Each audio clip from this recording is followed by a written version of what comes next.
भी लोग हाथ उठाएंगे, क्योंकि कल से हम ना हाथ उठाएंगे ना आप लोगों को कथा सुनाएंगे। फिर समय आएगा तो आया जाएगा, लेकिन कल से नहीं ना हम कहेंगे। इसलिए जोर से हाथ उठा के जयकारा लगाइए। बोलिए आदि शक्ति जगत जननी जगदम्बा की जय। ये बात किसी भारतीय नारी को बर्दाश्त नहीं हो सकती, लेकिन कैकेयी माँ के धैर्यता को देखिए, दर्शन करिए। 1 मिनट मौन रह करके फिर नेत्र उन्होंने खोला और बोला, राम कदाचित मुझे यह भी मंजूर है,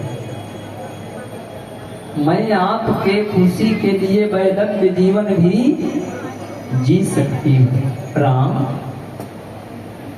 मेरा प्राण है, मेरा सर्वस्व है। यदि तू प्रसन्न ना रहे और हमारे जीवन में हमारे पति ही रहें, तो उस पति का कोई मतलब नहीं है। राम भगवान बोले, मां आंखों में आंसू है, तुम्हारे पास कितना धैर्य है, तुम्हारे समान कोई नहीं हो सकता। मां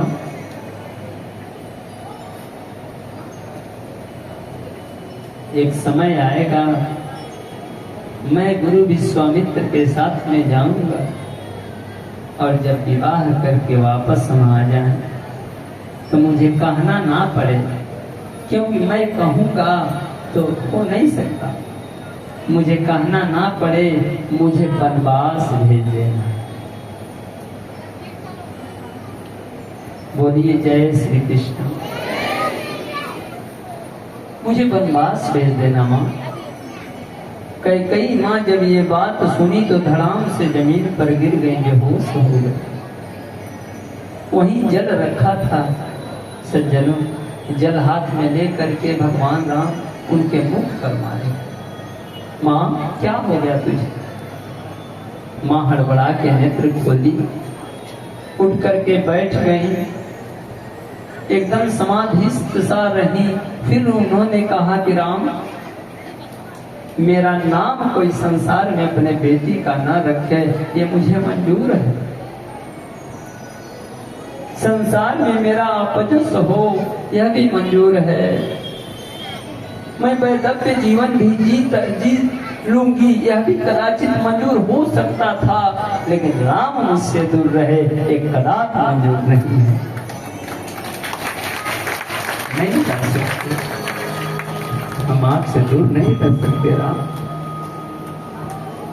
भगवान राम बोले, उस दिन को याद करो माँ, इस रघुकुल के मुकुट को आपने बाल के पास रख छोड़ा है, उसको भी छुड़ाना है। और हजारों वर्षों से तपस्या कर रही माँ शबरी, उनके गुरु मतंग कहे हैं, शबरी तू यहाँ से कहीं जाना मत, भगवान स्वयं आए। उनके वचन का क्या होगा? अपने केस से हमारे रास्ते को साफ कर रही, हमारे पथ को नित्य रोज फूल बिछाती है, उस रास्ता जो साफ करती है उसका क्या होगा? जो नित्य फूल बिछाती है उसका क्या होगा? अगस्त ऋषि को सुतीक्षण वचन दे करके जंगल में तपस्या कर रहे हैं, क्योंकि सुतीक्षण पूछे कि गुरुदक्षिणा में मैं क्या दे दूं, तो अगस्त जी बोले, यदि देना है तो भगवान श्री राम के हाथ को ला करके हमारे हाथ में रख दो। इसलिए वो तपस्या कर रहे हैं। उनका क्या होगा? वो कैसे अपने गुरु के दिए हुए वचनों को पूर्ण कर पाएंगे? सर्वभंग ऋषि जिनकी मांसें गल चुकी हैं, केवल हड्डियां बची हैं, वो भी हड्डियां चूर चूर होने वाले,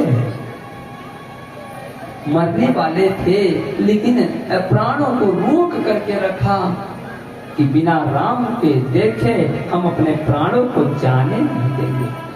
उन सर्वभंग का क्या होगा? और सबसे बड़ी बात यह है कि रावण जो जय विजय के रूप में हमारा स्वयं पहरेदार था, सनातन सनत कुमार का अपराध किया, उन्होंने श्राप दिया कि जाओ दैत्य हो जाओ, वही हमारे स्वयं पहरेदार ही रावण बना। वो रावण यदि मैं नहीं जाऊंगा तो उसकी मुक्ति कैसे होगा माँ? इसलिए आपसे निवेदन है कि आपने कसम भी खाई, मेरा सौगंध खाई माँ, इसको देना होगा। बस माँ कैकेयी उस दिन से राम से थोड़ा हट के रहने लगी, नहीं तो राम के बगैर कैकेयी नहीं जी सकती थी। यही कारण था मेरे सज्जनों कि भरत जी अपने मामा के घर जाते थे। आप लोग सीरियल में देखे होंगे, रामचरितमानस भी पढ़ लीजिएगा, लेकिन कभी कभी और भी ग्रंथ पढ़ना चाहिए। एक बार आप लोग कैकेयी त्याग मूर्ति को उठाकर पढ़िए, जीवन ना बदल जाए तो फिर कहिएगा, जीवन बदल जाएगा। कैकेयी त्याग मूर्ति में वर्णन है कि उस दिन से भरत हरदम मामा के घर जाया करते थे, शत्रुघ्न भी साथ में जाते थे, लेकिन राम को कैकेयी माँ कभी मामा के घर नहीं जाने दिया, क्योंकि राम चला जाएगा तो मैं जीऊंगी कैसे, मैं राम के बगैर तो रह नहीं सकती। लेकिन आज माँ कैकेयी राम से हट के रहने लगी, क्योंकि वो समय आएगा जब विवाह करके राम घर आए और ये वरदान जो मैंने वचन दिया है मांगने का समय आवे सज्जनों, तो कहीं मेरे दिल के टुकड़े ना हो जाए और राम के दिए हुए वचनों को मैं पूर्ण ना कर सकूं। इसलिए आज अपने आप को दूर रखने का प्रयास कर रही है माँ। और वो समय आया, विवाह करके राम जी आए, सारे संसार के अपजस अपने सिर पर मार कैकेयी ने लिया। बार बार सभी समझाते रहे, राजा दशरथ ने नागिन कहा, वो सब मंजूर है।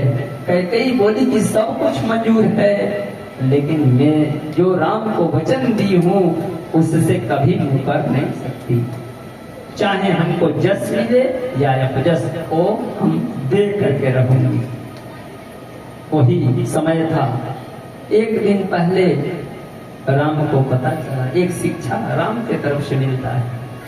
राम को एक दिन पहले पता चला, गुरुदेव से गुरुदेव आए थे, कहे राम कल आपको राजा बनना है, और जो राजगद्दी पे बैठता है उसको नियम कुछ पालन करने होते हैं। आपको आज रात में जमीन पे शयन करना है, पलंग पे नहीं सोना, फल खाना पड़ेगा, दूध पान करना पड़ेगा, अपने माता के पिता के प्रति निष्ठा, अपने पितरों के प्रति निष्ठा, तब कल आप राजा बनेंगे। बता करके चले गए। भगवान राम जानकी जी से बोले कि जानकी, आज तक रघुकुल में कोई गलत कार्य नहीं हुआ, लेकिन आज कुछ अनुचित सा लग रहा है। भरत जी घर नहीं हैं, उनके साथ में शत्रुघ्न है, एक साथ में हम चार भाई जन्मे, एक साथ में उपनयन संस्कार, मुंडन संस्कार, एक साथ में विवाह हुआ, तो फिर मेरा इस समय राज्याभिषेक अकेले क्यों? ये अनुचित लग रहा है। इस रघुकुल प्रसन्नता नहीं है चेहरे। सज्जनों, त्याग जीवन में लाइए, नहीं तो जिस समय आपको सुख मिल रहा है, खूब प्रसन्न हो रहे हैं, और जब दुख आ रहा है तो रो रहे हैं। एक जैसा रहना सीखिए। भगवान राम बताए हैं कि जब आप दूसरों को आदर देंगे, अपने से नीचे को देखेंगे कि भगवान, तब भगवान का शुक्रिया अदा करेंगे, तब भगवान को धन्यवाद देंगे। एक औरत है, अपने पीठ पे बच्चा ली है और माथे पर गिट्टी है और रोड पे काम कर रही है, जब उस पे नजर डालिएगा ना, तब भगवान को कहना पड़ेगा कि हे प्रभु आप धन्य हैं, कम से कम मुझे दाल चावल रोटी तो मिला है। और जब केवल अपने से ऊपर को देखेंगे बजाना है तो जोर से बजाइए।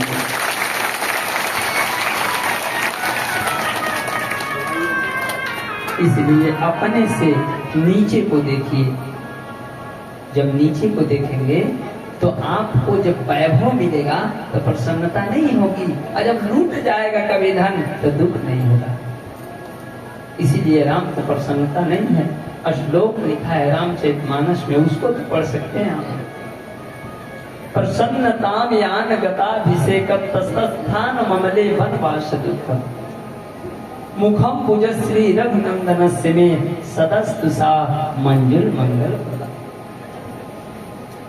एक दिन पुनः बात पता चला, ना राजगद्दी पे नहीं बैठना है, आपको वनवास जाना है। एक दिन पहले ये मालूम हुआ राजा बनने वाले हैं, तो खुशी नहीं।